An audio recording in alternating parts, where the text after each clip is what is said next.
Welcome to Natural Habitat Adventures Daily Dose of Nature. Today's topic, Nature's Decoders, Flowers and Their Many Forms. Presented by NatHab Expedition Leader, Nikki Sentinella. I'm your host, Rob Mess. Thank you all so much for being here with us today. Take it away, Nikki. Thanks, Rob. And hello, everyone. Good morning, good day, good evening, wherever you are in the world. Welcome to another installment of the Nature's Decoders series. If you've joined me before, welcome back. And if you haven't, welcome in. With this series, I've been sort of aiming at looking at parts of the world that we see wherever we are, regardless of where we're traveling or at home, and looking at certain aspects of nature that we can hopefully all get the same level of understanding from. So, starting from a nice, simple explanation, but then carrying that forward with context into what that means for certain parts of the environment. So, we've looked at rocks and lichens and tracks, and next week I'm going to look at ice in its many forms as well. But today we're going to look at flowers. So I'm here in Australia. It's 5 a.m. in the morning, nice and bright and early. Some flowers may only just be opening up. And I'm here on a Awabakal country just north of Sydney. So we are going to jump in, and I am an expedition leader with Natural Habitat Adventures. I've been fortunate enough to guide in Canada and Australia. And I'm also a conservation biologist, and I've done fieldwork in both Canada and Australia. And part of that is looking at the species of plants in those areas. And often with our flowering plants, we identify those plants through their flowers. We're going to talk a little bit about that today. Also, keen naturalist, like I imagine all of you are, and a photographer. I'll mention a couple of small tips for photographing flowers, but it's not going to be a focus today. But if you have any questions, feel free to ask. So, what are we going to look at today? We are going to look at the origins of flowers and their plants that they come from, which are our flowering plants, which are called angiosperms. And we're going to break down the basic anatomy of a flower. What are the parts that we look for? This is really helpful if you want to ID a plant, but also just to understand the mechanisms that are there. And when we understand the anatomy, we can then imply the function as well as some of the forms. So we'll look at the function of flowers. What are they doing? Why do they exist? Why are they successful? And then we're going to look at the variation on a theme. So we're going to look at the different forms that flowers take and why they may do that. I'm going to talk very briefly about colour and some of the other spectrums that flowers present in. And I'm also going to bring it back to some human applications and implications, just to show how important the flowering world is to us. I'm sure you can think of many examples already, but the scope of how we interact with plants in the world is huge, and particularly our flowering plants. And then, as Rob mentioned, there will be the opportunity to ask some questions. So if you think of anything throughout the webinar, feel free to enter a question, and Rob will read some out at the end, and hopefully I can answer them. So let's dive in. I just firstly wanted to show, and I've shown this about a month or so ago, this is just the biomass of the living things on Earth. And I just wanted to point out this first square on the left. The second square on the left is the tiny corner of the first square. So you can see that red line is expanding it. And I just wanted to show again how important plants are. We can see humans way on the right, which would be shrunk down again. It's, only 0.01% of the total biomass of Earth, and there's a lot of us. So when we think about that and then apply that to all of the plants around the world, plants have a huge impact on us. And so I think it's really important that we have an understanding of them, what they're doing and why they're doing it, so that we can care for them a little bit more. So, angiosperms, origins. This is a really beautiful diagram, and if anyone's really keen for some extra reading, I'd recommend reading this paper or just having a little look at this paper if you want to understand how our flowering plants have diversified. which is phylogenomics and the rise of angiosperms. And they produce this amazing branching tree of how our different flowering plants have evolved. I'm not going to go through all of the detail of that, but I did want to bring you back. We think of plants as those general green things that we see outside, our trees and our plants and our grasses and our algae. And they all started way back when with our cyanobacteria. These were the first things that we still have, and they're still here, that were able to photosynthesize. So they were able to convert the energy that's coming in from the sun and turn that into food. And by turning that into food, they've created this amazing base of our food web that has enabled all of our life to branch off in this direction. Before that, we had some other strategies, but the cyanobacteria really kicked it off with those green life forms. So the cyanobacteria were one cell, unicellular, and they were actually consumed. Some of them were consumed into other cells, and they became the chloroplasts that we know to produce photosynthetic material.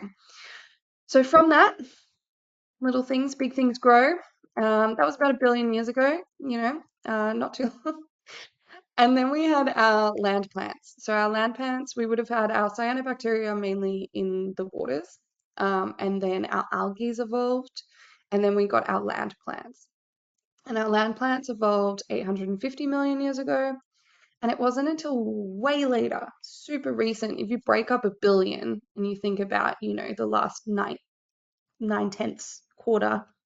9/10 segment, then we get to, towards our 130 million years mark. So it really is quite recent when we look at this evolutionary time frame. So that's when we got our flowering plants. Before that, we had a few other things. So I'll go through this little tree here, and it shows us when things branched off. We first had our bryophytes, which are non-vascular plants. You can see the branch between vascular plants and mosses. So these bryophytes, think our mosses, they didn't have organized vascular systems. They didn't have the arteries and veins, as we would say, but it's the xylem and phloem in the same structure that we have for our other plants. So our mosses came first, and then we broke off into our club mosses, and then our ferns, and then we had our gymnosperms. Now, our ferns and our gymnosperms, they won't produce flowers, which is an easy way to tell them apart. Our ferns are going to produce spores. And so if you've ever seen a fern that is reproducing, they'll have a spore print often underneath their frond. Or if you touch them, you might get a bit of dust on your fingers that's maybe a brown or yellowy, orangey color. They're the spores. They're the reproductive components of ferns. And then as things evolved, we started getting more complicated systems. And we came into our gymnosperms. And our gymnosperms are our conifers, our pines, and they're our plants that now, more complicated, not going from spores, they're having seeds. And seeds are a more complicated method of reproduction. And that's where we see like our pine cones. But we're not seeing a flower from that. Evolving again, we get to our angiosperms, and they realize how important this reduction is. Seeds are really working well for the gymnosperm, so we're going to evolve further. We're going to try and really attract this pollination that's going to be happening with more animal vectors, because at this point we're also evolving a lot of animals as well. We can start to actually rely on these animals to help us produce that seed. And so now these flowers start to emerge, and these flowers start to become the mechanism of which makes a certain plant more attractive, more likely to reproduce, and more likely to pass on its genetics. So we see this rise of angiosperms, this rise of flowering plants, and it's so successful, it takes off. It's the hot new trend. And 130 million years ago seems like a long time, but we had a huge era of dinosaurs, and for those dinosaur lovers, our Stegosaurus was estimated around 150 million years ago. So we had Stegosaurus, and they didn't get to see a little flower. Some of our Triassic and Jurassic dinosaurs started to see our flowers emerge, which is pretty cool to think about. And then now the flowering plants are so successful. We have about 250,000 to 400,000 species. It's hard to know them all. Um, so well over 250,000 species of flowering plants. If we compare that to mosses we only have about 12,000 species. So yeah, what's that? A factor of 20? And then if we go to mammals, we think of all the different type of mammals all over the earth, we only have about 6,400 of them. So flowering plants are hugely diverse. And I feel like we don't talk about them enough. So we're going to talk about them. This is a little branching chart. This is just from the old Wikipedia. So if you want to go down the rabbit hole, I'd recommend it. It's really fun. Botanic Wikipedia is really good. There's a lot of amazing people who keep it very up to date. And you can explore a lot of different species there. Hopefully, you'll learn some terminology here that'll help you navigate as well and learn how to research certain flowers and again how we identify them. So you can see here, if we have a look at the biggest species groups, we've got our monocots and our eudicots, or dicots as we used to call them. 70,000 species and 175,000 species. So these are our really big clades of flowering plants. And you can see that they're defined between monocots having 3-part flowers. So their parts will have multiples of 3. And then our unicots will have 4 or 5 parts, multiples of 4 or 5. That's simplistic. Things definitely break that rule, but generally that does help us differentiate between a monocot and a eudicot. The monocot and dicot come from the words mono meaning 1, di meaning 2, and cot comes from cotyledon, which you can see after it says 3-part flowers in monocots there. And the cotyledons are the first leaves that emerge when a seed germinates. So if you think about if you've ever sown seedlings, they come out and often you'll see like a single little leaf come out or a pair of leaves, and there'll often be that round oval shape. And then the real leaves, the leaves that are really characteristic of that plant will come out. So you can think of, my peace lily behind me will come out with just like a tiny couple of leaves, and then it'll branch into its more elongated shape after. So a monocot will have 1 cotyledon and a dicot will have 2. So that's another way that we can tell them apart, but obviously we have to see them when they're little babes. So I won't go into this too much. Don't worry, we're not going to overwhelm you with 250,000 species. I do not have that knowledge. But it's just really cool to see how they've diversified and what's been successful. I think what's interesting here, and I hadn't really realized, was the magnolia kind of family and clade has 10,000 species. So magnolias, they're doing well. So let's break up the flowers. Let's have a look and talk about the anatomy of a flower. Why has it evolved and diversified so well? What has made it so successful? So we're going to look at some of the parts here. These are our lovely tulips. And we're going to look at just the main features here. There is a lot of terminology to differentiate parts of a flower, but we're going to focus on just 3 main groups today. So we have a mature flower here, and you can break it into those 3 groups. You can have a look in the top left, in that sort of green circle, we have our pistil, and in the right, we have our stamen. Now, the main purpose, the whole thing, the whole reason that we have these flowers, again, is to protect that seed production. And so that's that reproductive part of the flower, of the plant. So the flower is the way of attracting these pollinators, and it's to get pollen from another flower, preferably to the egg or the ovary, and the little ovules within the ovaries, to then germinate a new seed. To pollinate a new seed. And so we have our female part, if you want to consider that, is our pistil. And so we have our ovaries often contained within the flower itself. You often need to dissect a flower to see it. But to get to the ovary, we have a delivery stem. This will be our style, and then on the top is a stigma. The stigma is designed to catch that pollen and bring it into the ovary.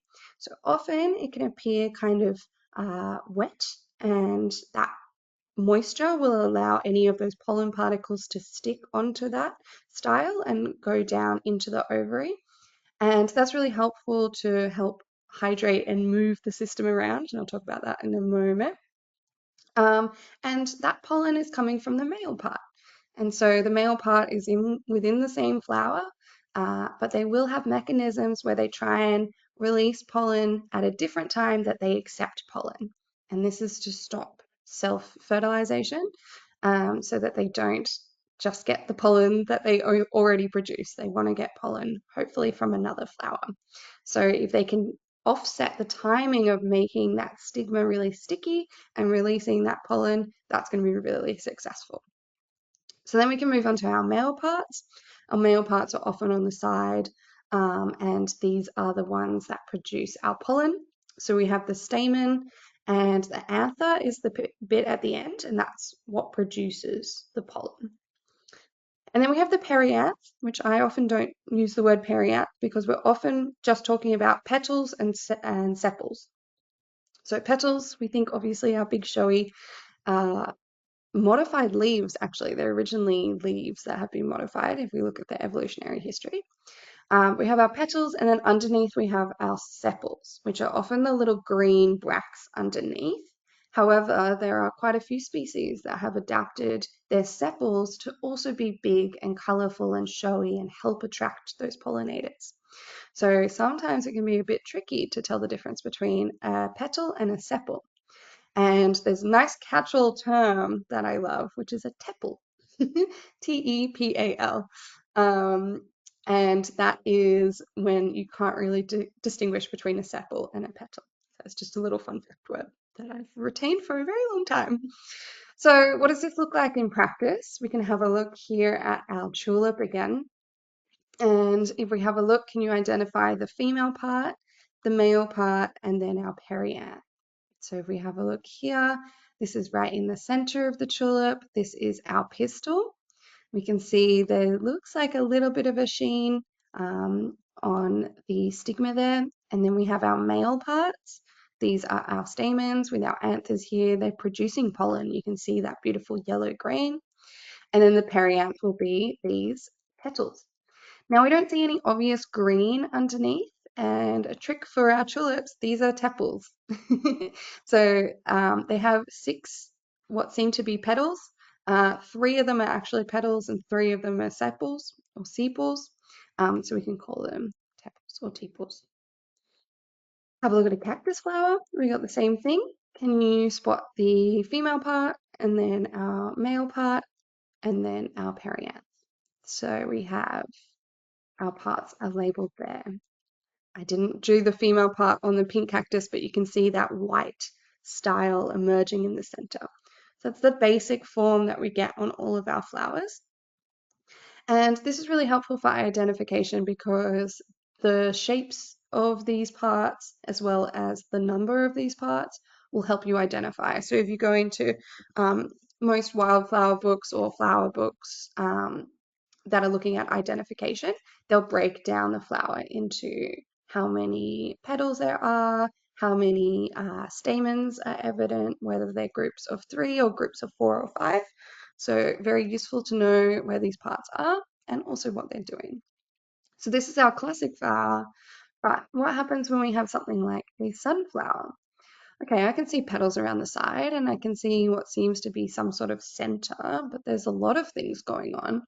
And if I zoom all the way in, this you can see a really beautiful close-up photo of a sunflower.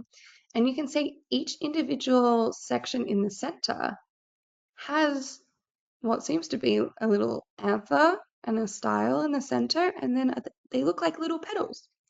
And they are little petals. So our asters, our daisies, our sunflowers, our asters as a whole group, they don't just have one flower, they have multiple flowers. So they form an inflorescence. And these are all tiny little tube flowers. So if we go back to this one, each individual segment in the center there is an individual flower. A nice way to think about this for sunflowers is when sunflowers have been pollinated and they produce their seeds, we get all of the sunflower seeds in the center. And that's showing us all these different seeds have come from individual ovaries, right? So that means there's multiple individual flowers within that. So when you harvest all of your sunflower seeds, it's because it's coming from a whole host, like tens of dozens of individual flowers in one inflorescence. So these petals around the side, they're more like our sepals. And our petals are really these tiny little fused tube petals in the center. So something to keep in mind for our daisies, our asters, but also other plants will get an inflorescence. So we'll have multiple flowers, but the smallest unit, a single flower, will have that one ovary with it. So we have our male and our female parts. I've alluded to it. What's the function? We're looking at pollination here. Pollination is the sexual reproduction of plants. We can have asexual reproduction. So you can imagine when you have a plant and it has a little offshoot runner coming off it, and you can split it off and repot that one. That's asexual reproduction. It is producing offspring from its own genetics and creating that next generation, but it's just from itself. Pollination, we're going to look at our sexual reproduction. So we're combining male and female parts, but we're doing it across individuals, which means we're now sharing our genetics, allowing us to have resilience in a population, allowing us to diversify and change, and allowing us to get to all of the amazing forms of flowers that we have today. It's because of that mixing of genetics and that change over time. So here we can see just a basic diagram of pollination. We have the anther on our stamen is producing the pollen, and that is moved to another plant and attached to the stigma, where it is brought down into the ovary to fertilize that ovule. Pollen is something that often needs to be carried or shared in order to do this. The plant itself can't necessarily move over. You do get some mechanisms where some flowers can actually throw their pollen, which is really amazing. Some pollen is dispersed just by the wind, but often we're relying on animals to help us. And they've got to carry this pollen. We don't want to burden them too much. So the pollen is quite light, it's very small, and it's often dehydrated. And by dehydrating it, it's going to be a lot lighter. There's no point carrying around all of this extra water. And so when it lands on that sticky or wet stigma and comes down the style into the ovary, it needs to be rehydrated before it can fertilize. So there's a few stages there, but it's just to help us carry that pollen where we need it to go. And so obviously we have our beautiful butterflies as our common pollinators. There are so many animals that help with pollination. And so you can see some beautiful butterflies here, and they're going to be going into this dandelion. And into this dandelion, this is also an aster. So it's actually all those tiny little tube flowers like the sunflower. And so our butterflies are using their proboscis, their beautiful long mouth parts, and it's able to get into the base of each individual flower. Now for the dandelion, they're going to hedge their bets, and even the legs of the butterflies, they're going to help smear that pollen around from flower to flower. And then when you think about a dandelion going into seed, what do you get? You get that beautiful puff ball of all those individual seeds, right? And this is showing us again that it's an inflorescence, not a single flower. So the proboscis will help get into those tiny little tube flowers. They'll get a bit of a nectar reward or a pollen reward, because you can eat pollen. It's not just our butterflies, although this is another beautiful butterfly I saw in the center of Australia. We also have all of our other insects. So we can have our beetles, our flies, our mosquitoes. We often think of the mosquitoes buzzing around and annoying us. Often it'll be the female who's drinking the blood just when she needs to reproduce herself. The males are often just drinking nectar. So they're really important pollinators. And then, of course, we have our lovely bees as well. And so, of all of our over 250,000 angiosperms, our flowering plants, 80% of them rely on pollination from animals. So they can't just hope that the wind blows the pollen in the right direction to another flower and brings some to them. They rely and have evolved with these animals. Of course, we don't just have our insects, we also have our beautiful birds, notably any of our honey eaters. This is a New Holland honey eater here in Australia, and it is drinking nectar from a bottle brush or a callistemon, and this is an inflorescence as well. There's multiple flowers here. And this is an eastern spinebill, another one of our beautiful birds. And you can see the shape of that bill is perfect to get into a tube flower and get into the center of a flower and drink up that nectar. So often our birds are pollinating flowers that produce nectar because they need that sugar food reward. Our insects might get a bit of nectar, but they will also eat the pollen as well.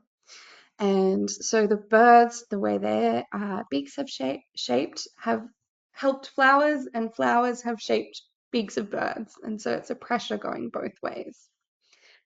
So that leads us to these different forms. Why do we vary? Why do we want to be different? What is the advantage of doing so? And what are the limitations of that as well? So if we have a look at this beautiful Parisian garden, figured I'd throw this in lieu of the Olympics. And you can see we have lots of different types of flowers. We have these tiny little daisies at the front, and we have some beautiful daffodils and our blossoms behind. There's so many different shapes, colors, forms here. And so if our whole goal is to attract a pollinator, why don't we just be the biggest, best, brightest, huge flower with a whole pool of nectar in there?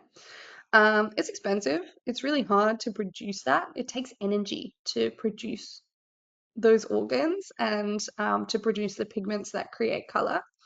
And so a plant has to balance the amount of usefulness they get from attracting a specific pollinator with how much energy it takes to create that. And so, if you're creating nectar, you're creating this really sugar-rich liquid. You have to give up your sugars that you've produced, and you have to give up some of your water as well. And so these are resources you could be using to grow. And so there is a balance there, and that's why we don't have infinite, very showy flowers, because we're trying to balance the two together. So we want to have different forms to maybe just target specific. I can't get everyone, so why don't I just go for this one type of bee that I know really likes yellow? That'll be great. Then I just have to worry about producing yellow. I don't have to make any other colors. It doesn't want nectar, maybe I'll just make pollen. So these are the sort of, not obviously conscious thoughts, but these are the selected processes that have happened as flowers have evolved. So it helps to stand out in a crowd. But there are a few other things that you can do. You can change when you flower. That's such a great strategy because I don't have to change the form that I've created. I can just flower at a time different to other flowers, and then I'm going to stand out. Protection as well. I've got to think about all of these delicate parts. These are my, ovary and my stamen. I'm producing pollen. So I've got to think about how I protect that from rain and wind and storms and even things like herbivores and getting trampled. And so you want to think about protection as well. And then also we've changed floral forms. We've cultivated a lot of flowers. We've changed what colors we want. If one happened to mutate and get a little bit of extra purple in it, we went, wow, that's so beautiful. Let's only breed the purple ones. And now we have all of these cultivars, and we see them often in our garden plantings. But we've also cultivated flowers for their use for the production of either the flower or the seed. We can think about all of our fruits and vegetables. We've changed them quite a lot. We can think about spices. We can even think about medicines as well. And I'll talk about that at the end. So what are some of these forms? Let's have a look at probably the most well known for their different forms are orchids. Orchids are second to asters. So we have our asters, our daisies, as the most diverse family of flowering plants, and orchids are second after that. It contains about 28,000 accepted species that we know about. There's probably many more. They can be quite small, and when they're not flowering, they're really hard to find. One of our guides down in Tasmania, he is an orchid hunter. He just takes photos, he doesn't take them. And he'll help researchers go and find orchids as well as map them out for conservation, because we have a lot of threatened orchids around the world. And he'll tell you, you just got to wait till they flower. So you've got to know when they're flowering, or you've got to do some genetic testing on a tiny leaf. So the orchid family, they comprise about 6 to 11% of all species of seed plants. It's absolutely huge. They often have a really nice smell. There's not often nectar. It's a bit of a lie, but the smell will draw them in. But they spend a lot of their energy changing the form of their flower. And so you can see some amazing, completely different flowers here of these two orchids.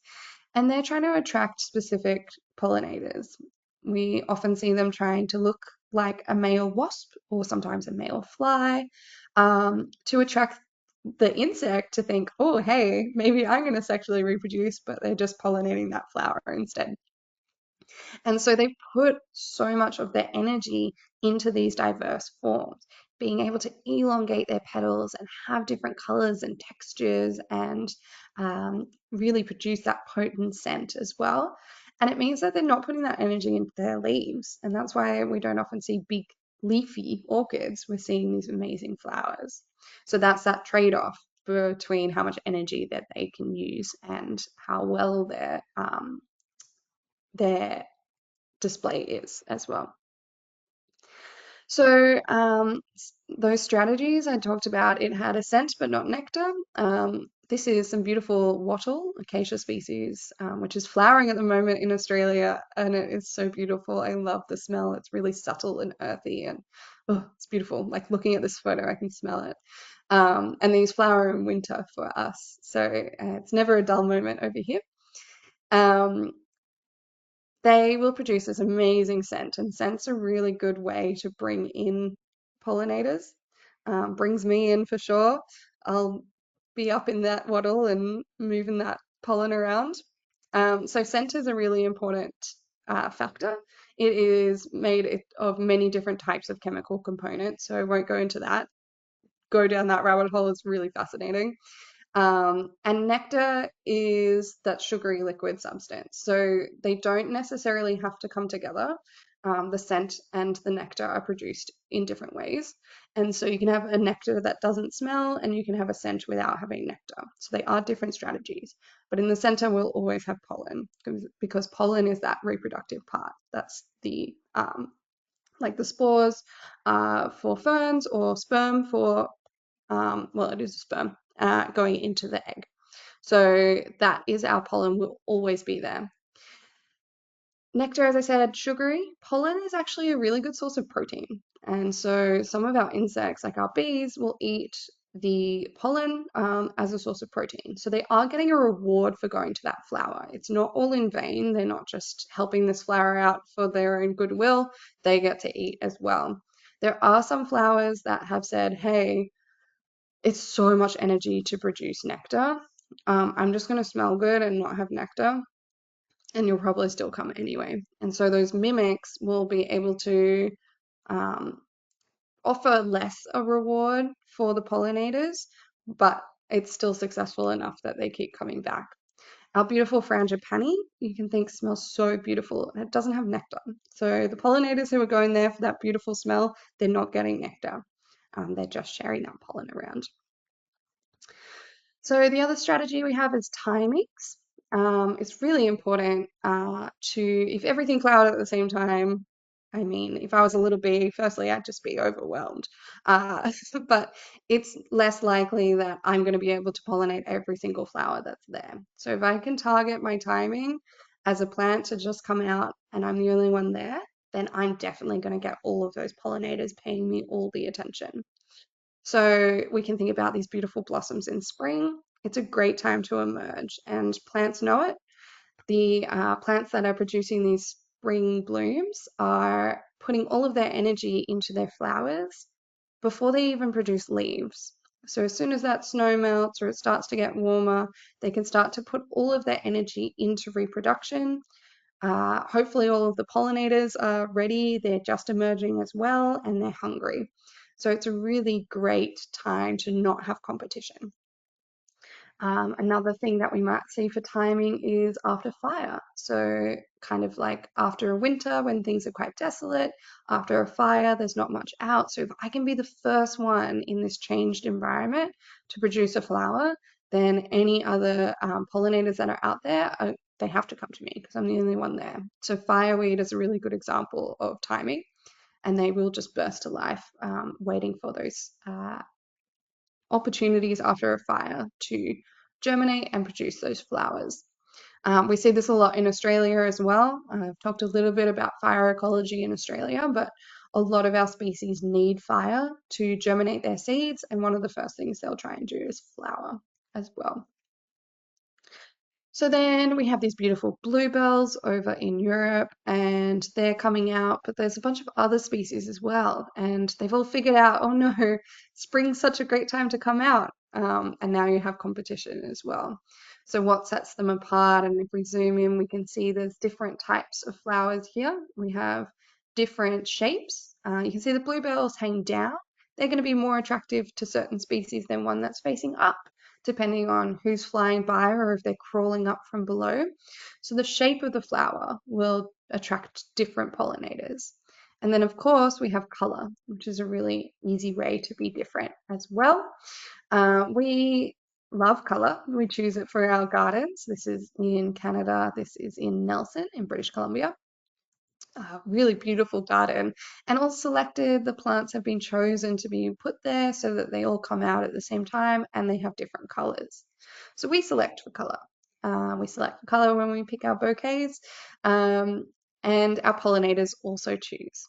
It can be quite energy intensive to produce lots of different colors. Pigments are quite hard to produce, but we know it's effective. So it again is that balancing act. But we have to bear in mind that not all animals just see invisible light. So if we come back to our dandelions here, we can see our butterflies are right in the center of the flower. Their proboscis is going into the center. And it's because butterflies and bees, a lot of insects, they can see an ultraviolet light. And so can birds. They can also see an ultraviolet light. It's just us lowly humans where we're just looking in our beautiful visible light spectrum. And so if you take a UV light and you look at a dandelion, this is what you see. You can see two different colors where we just see one. And the light is being reflected or absorbed in a different way in the UV light spectrum than it is in the visible light spectrum. And they're targeting those specific pollinators to stand out. So if I saw a single color flower versus a two-tone flower, that two-tone is really screaming at me to come over. And that's what these flowers will do in the UV spectrum. So it's really, really interesting. Yeah, so we're going to think beyond what we can see. That said, I'm going to bring us back to humans, and I'm just going to talk about just in general some of the applications that we have here as I start to wind things together. But I hope it just makes you think about the diversity that we have in flowers and the reasons that we have that diversity. They're evolving continuously with animals that are also evolving, and those changes are going to result in these really beautiful and different forms. And it affects the diversity of the whole planet. You know, our angiosperms have become really, really successful, and it really brings together everything that makes this world so lively. And so we've got to think about all the plants that we may not give as much attention to as our big fluffy mammals say, but we have a huge relationship with our plants. It's really important that we think about that as well. This is just some veggies I pulled out of my veggie plot. This was about 2 years ago now, before I was overseas, and I'm double checking here. Yep, pretty much everything here on this table has come from a flowering plant. And the fruits that we get, they're they're the seeds that have been pollinated from that flower. So it's because of that flower that we have our fruits and our vegetables. The legumes, the potatoes and the onions under the ground are getting energy and have been successful, and we've bred them through those flowers because they give us the most food at the end of it. Our herbs, we've got some beautiful allium garlic flowers behind as well. All of this is coming because of our flowering plants. We use this not just for our food, as well as our more luxury food items. This is a vanilla plantation, and vanilla, if you weren't aware, comes from orchids, and it's those orchids are being trained at the base of the trees here, and those orchids will then get pollinated sometimes by hand to make sure that they get the best vanilla bean pods, really labor intensive, and that will produce our vanilla. And this is common for a lot of our um, cultivated plants as well. We've got to make sure we have male and female and they pollinate in the right way, and which strains and varieties we breed together. That'll result in our like herbs and spices as well, often coming from our seeds from those plants. So it's really everywhere we look, we're looking at flowering plants. And there's also this huge cultural significance as well. We get flowers for a wedding or a funeral, we get it for many celebrations around the world. There's so many customs. It influences our art, our music, our culture. So they have a really tremendous impact on us humans as well. And just as a reminder of how many plants there are. So I hope you go out and look at all of these when you're out and walking around. When you're in the mountains, looking at some beautiful willows coming through, or if you're out in the desert. This is a sturt desert pea in Australia, just after a rain. Another great timing in order to emerge. To come up and have a look and pay attention to those flowers because they've worked pretty hard to get there and they do a lot for us. So thanks, guys, and hopefully see you out in the meadows. If you have any questions at all, feel free to pop them in the chat. We've got a bit of time here. I did speed through that, so please don't hesitate to ask any questions. And yeah, we'll jump in. All right, thank you, Nikki. Now, before we Thank start you. in with questions, I'd like to remind everyone that if you do have some questions, that you can submit them via the question field in your control panel. All right, let's get to some of these questions. So, do flowers that have the capability of asexual reproduction also have the capacity to make seeds as well? Yes. So there's different strategies. When I'm talking about shoots and runners, that's a really easy way of propagation. The flowers themselves can sometimes self-seed. So if a flower is out and it has a capacity for sexual reproduction, but it gets its own pollen in there, it may just produce offspring. It may produce a seed from its own genetics. Um, that can be fine, but it's not going to create the resilience of a diverse population.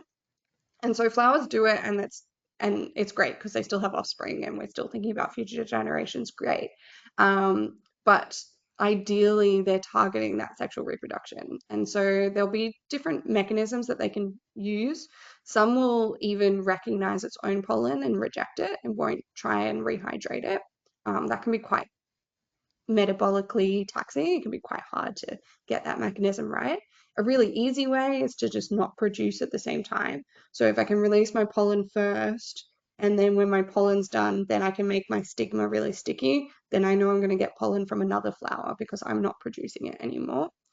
But you also want to make sure that pollen gets onto your pollinator as well and that it transfers off. So there's mechanisms there, but uh, plant can reproduce both asexually and sexually at the same time, So and it if the will produce a pollen, seed. I'm sorry, Mm, thank yeah. So you. So yeah, if pollen gets into the stigma, it'll go down into the ovary and it will fertilize an ovule. And if that fertilization is successful, as with any living thing, if that has taken successfully, it will then turn into a seed. How it turns into a seed will be different for different plants. I like to think of our fruits because they're really easy to think about. If we think of like a peach, um, it would have had a flower, a peach blossom. Pollen would have landed, turned into a seed, and started to grow. The flesh is the cover of the seed. So think about maybe the cover on pistachio nut, maybe. But instead of it being a hard nut, it's become a fleshy fruit. And then the seed will develop in the center, and that'll help it get transferred. If we have multiple flowers, then we start to do cool things. If you think of a raspberry, they're actually individual little berries joined together. So the raspberry is a inflorescence. It's got multiple flowers. All of them have been pollinated at the same time, and they've produced multiple little fruits that have been joined together. Does that make sense? Yeah. Uh, So we have Great. different seed forms as well, which I like. So if the pollen from one flower lands on the stigma of another kind of flower, what flower gets produced?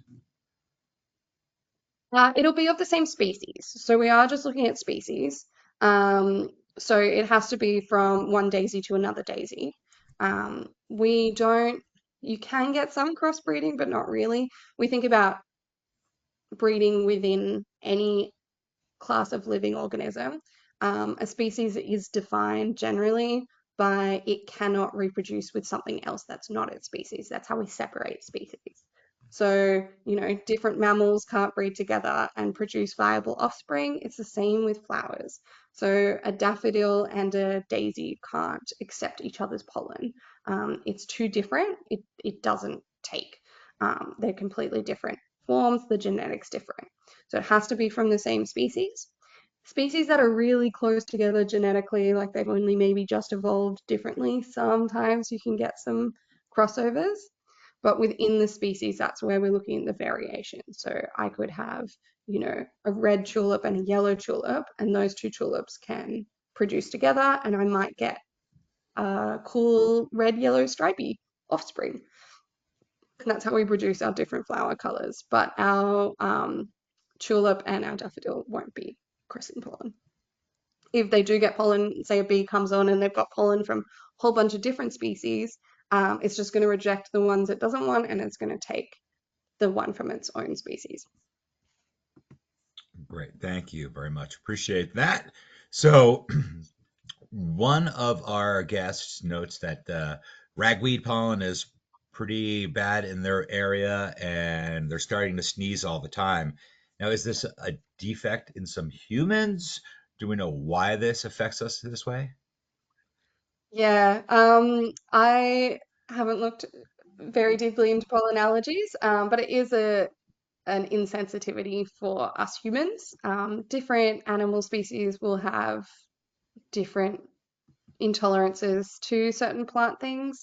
I think there's a couple of different ways that you can get your sneezes triggered, and it will sometimes be species dependent, and sometimes it will just be like the particles of the pollen itself is irritating. And so they have found sometimes people, it just depends on the person, but if you live in the same area for a long time, it can kind of go both ways. Sometimes you can develop an allergy you didn't have, but other times you can build a resistance. You can actually get used to the pollen in your area, and your body goes, "Oh, okay, this is normal, it's happening again," and it can get better. And so sometimes when you travel or you move to another place, you may discover an allergy that you never had before because you were never exposed to that type of pollen. So it is an individual human thing and an individual pollen thing, and it just varies across the population. Gotcha. Thank you so much. So, do we know when grasses evolved and are they considered angiosperms? Grasses, great question. Love that. Grasses are considered angiosperms, so they would have evolved after them. I'm going to do a cheeky lookup because I don't have the date in my mind, but grasses are our poaceae. And they do produce flowers. And it's interesting because we don't always think of them as producing those little flowers. Um, they did evolve very much at the early mark of our flowering plants. So they were in our Okay, they were like after about ish 100 to 80 million years ago, so a little bit later.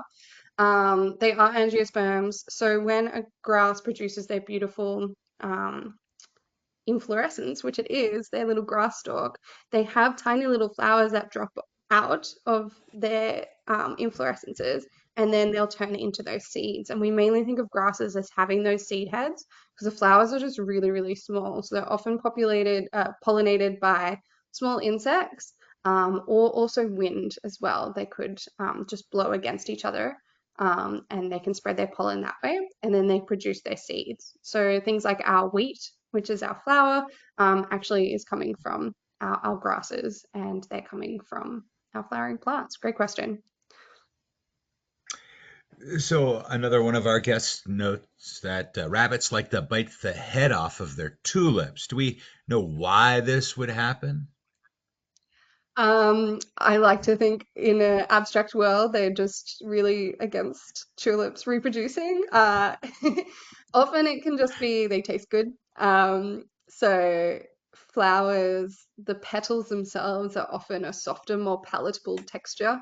They are modified leaves, so if anything eats leaves, it could eat a flower. They do have different nutritional values, and different species of flowers will be tastier or less tasty. We have edible flowers that we eat. If you think of nasturtium flowers, even our little violas or our Johnny jump ups, as we call them, as a common name.